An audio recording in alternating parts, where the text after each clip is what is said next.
This week, we take a look at the first men's soccer scrimmage of the season. We get to know a few athletes, and we check out the men's and women golf team tournament victories. Don't go anywhere. The LTU Sports Report starts right now.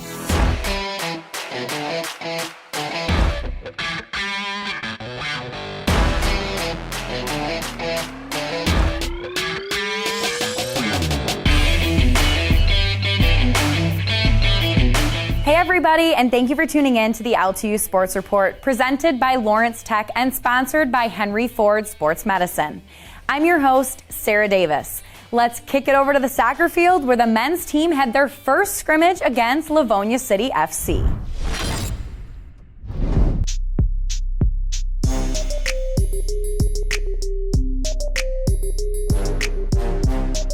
The men's soccer team was back in action in the first scrimmage of the fall season against Livonia City FC. With the lights on, empty stands, and masks up, the Blue Devils were fired up to be back in competition. In the first half, the sophomore Alvaro Guerrera scores the first goal for the Blue Devils, putting the first point on the board. With only 30 seconds left in the game, Livonia City FC put one in the back of the net, making the final score of the scrimmage 1-1.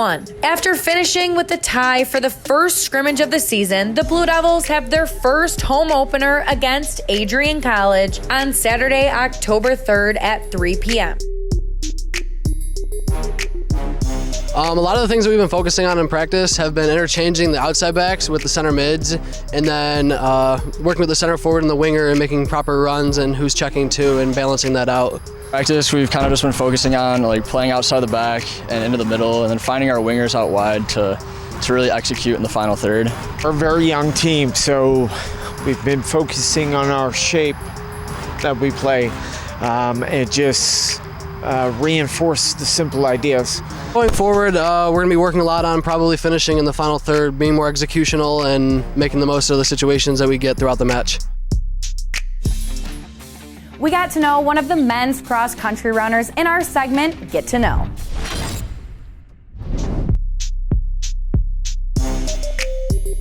My name's Noah Rodriguez. I'm a freshman at LTU, and I run cross-country and track.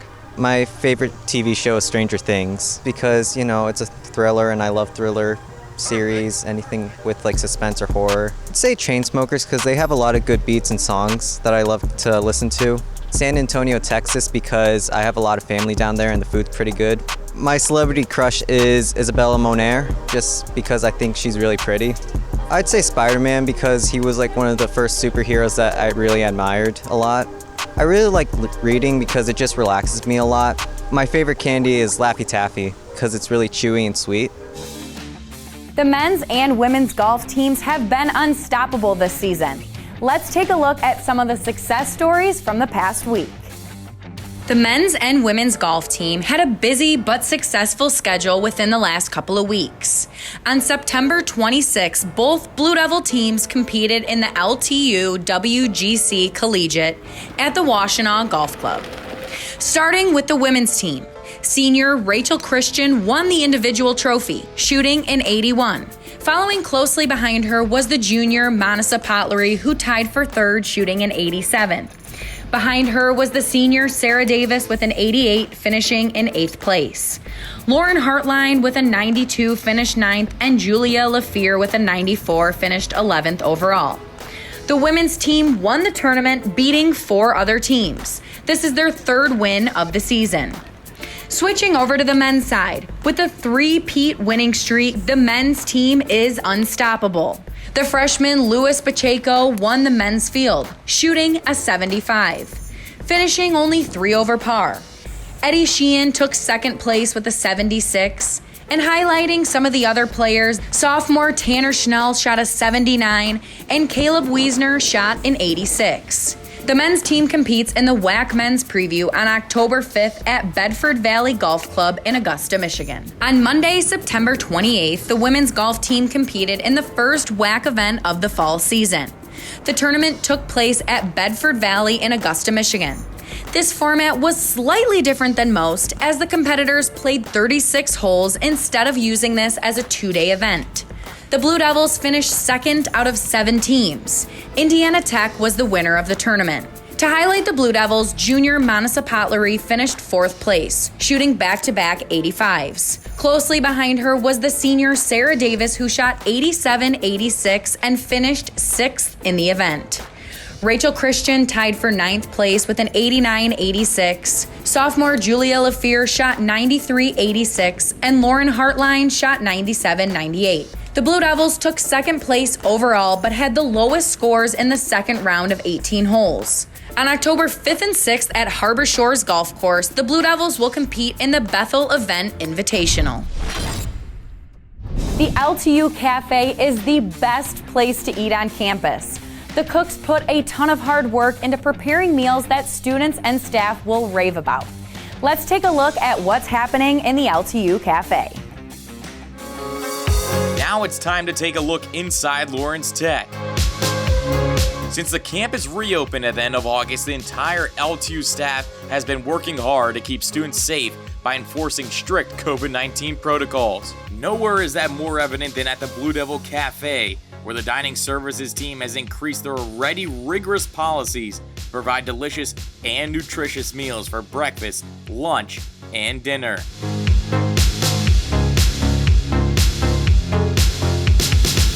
Their chefs stand ready to serve up a variety of menu items, including fresh entrees and salads, international cuisine, pasta, pizza, vegetarian options, and so much more. They will even customize items based on dietary restrictions.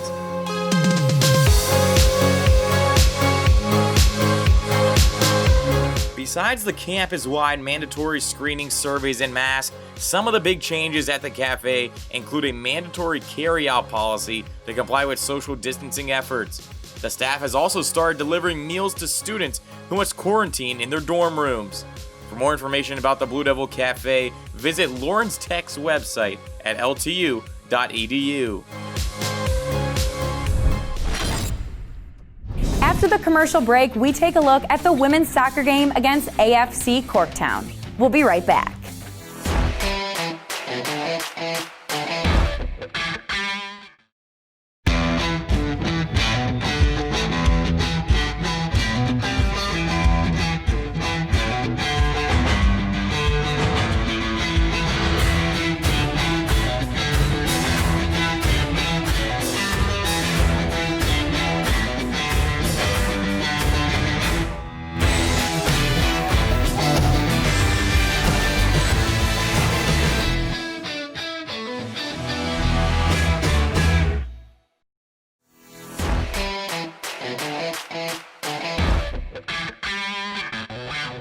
Welcome back. I'm your host, Sarah Davis. Now let's get to know one of the men's football coaches.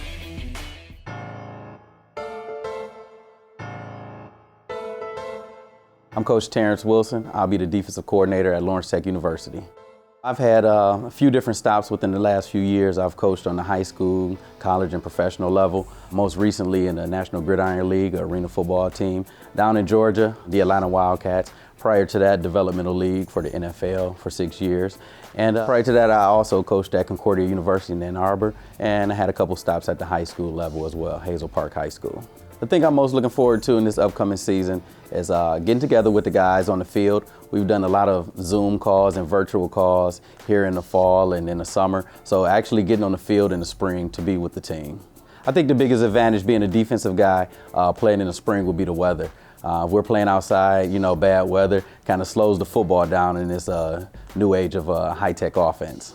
LTU is a great place, has a great campus, great atmosphere, great kids. So I'm happy to be back home to be coaching here in Southfield, Michigan. So I'm definitely looking forward to that.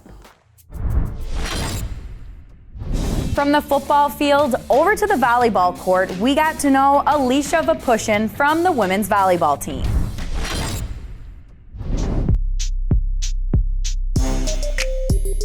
My name's Alicia Vapushin. I play women's volleyball, and I'm a junior. My favorite show right now is Umbrella Academy. I just find it very exciting, and I really like the storyline behind it. My favorite kind of animal is, I really like pandas. I just think they're really cute. My celebrity crush is probably Tom Holland. I just love SPIDERMAN, and I think he's really cute. My favorite place to vacation is probably Mexico. I like the weather there, and it's just a fun place to go with my family and friends. After digging up some of the things that Alicia likes to do outside of the volleyball court, we check in with the strength and conditioning coach, Brian Whitting. Another week, another core blaster. First, high plank walkout, 10 reps. Then split crunch, 10 reps each side. And finish with a bolt hold for 30 seconds. Get better today. Check out some of the women's soccer scrimmage highlights against Corktown AFC.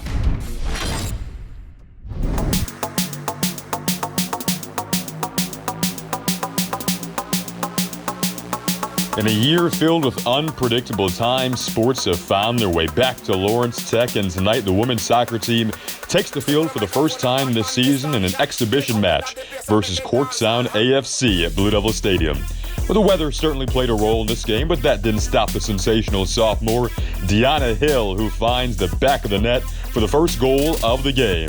However, the celebration would not last long as Corktown would strike right back less than 45 seconds later, knotting the game at a 1 apiece heading into the second half.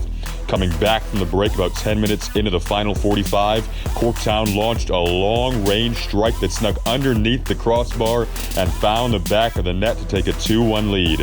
Well, Lawrence Tech was on their heels for the majority of the second half, and after an energetic first half, the Blue Devils would go on to drop this one 5-1. Lawrence Tech will kick off their 2020 campaign versus Adrian College at 7 p.m. on Saturday, October 3rd, right here at Blue Devil Stadium.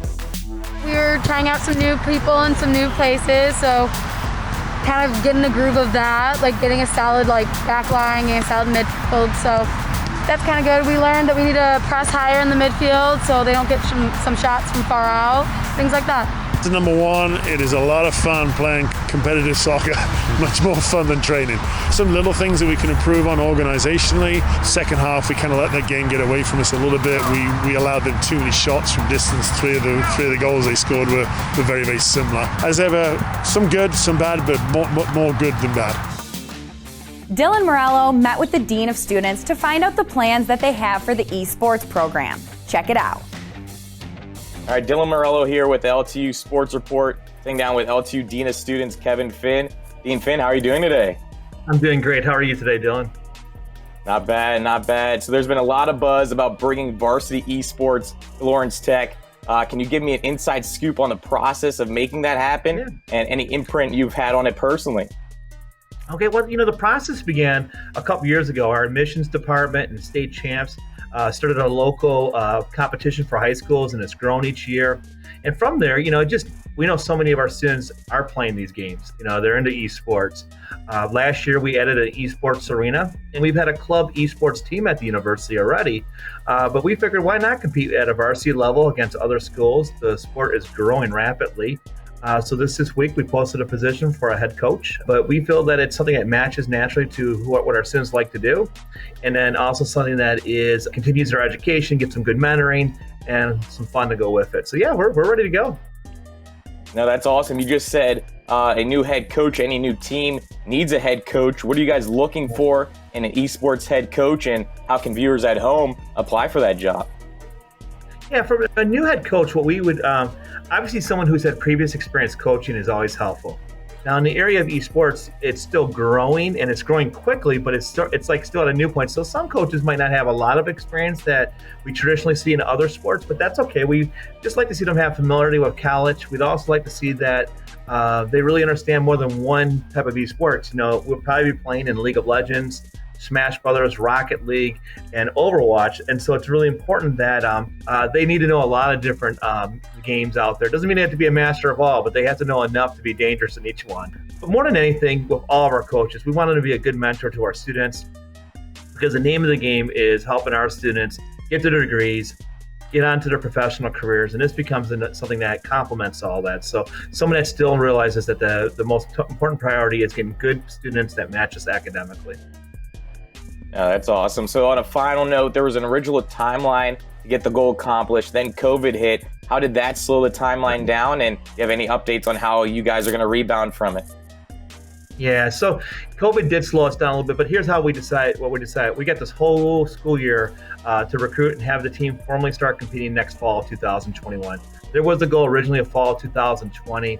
I think now, though, the good news is the other teams are starting to compete, and there's a couple different leagues that we're looking to join. Maybe the Michigan Esports Conference, maybe the Great Lakes Esports Conference. Gives our coach plenty of time while he or she is out there recruiting talent to also figure out the league that rightly aligns with us. So I think it might be a blessing in the end. And probably the last piece is I think a lot of people are going to really appreciate what esports brings from have to travel and stuff like that. That's always something that people pay more attention to now because of COVID. And although it was much harder in some respects to March COVID, we know we're still dealing with it today. Yeah, that's awesome. Well, thanks for the information. I'm excited for it. Can't wait for Fall 21 and looking forward to it. Thanks so much for tuning into this week's episode of the LTU Sports Report. If you're not already, be sure to follow LTU Athletics on all social media platforms. I'm your host, Sarah Davis. We'll see you next week.